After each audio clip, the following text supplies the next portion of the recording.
మళ్ళీ చూశాను. ఎక్కడ చూసినా ఆడబిడ్డల పైన అసభ్యంగా పోస్టులు పెట్టడం సోషల్ మీడియాలో. నేను రాజకీయాలు సేవల కోసం చూశాను. ఇప్పుడు రాజకీయాలు దిగజారిపోయినాయి. సోషల్ మీడియా వచ్చింది. ఇష్టానుసారంగా నేరస్తుల అడ్డాగా మారిపోయే పరిస్థితి వచ్చింది. అందుకే నేను ఒకే మాట చెప్పాను, ఈ మాటకు కట్టుబడి ఉన్నా. ఎవడైనా సరే సోషల్ మీడియాలో క్యారెక్టర్ అసాసినేషన్ చేస్తే అదే చివరి రోజుగా మీకుంటుందని హెచ్చరిస్తున్నా.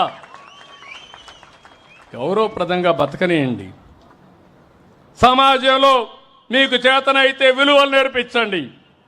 మీకు చేతనైతే సమాజ హితం కోసం పనిచేయండి. ఆదాయం పెంచండి. ఆరోగ్యాన్ని పెంచడానికి పనిచేయండి.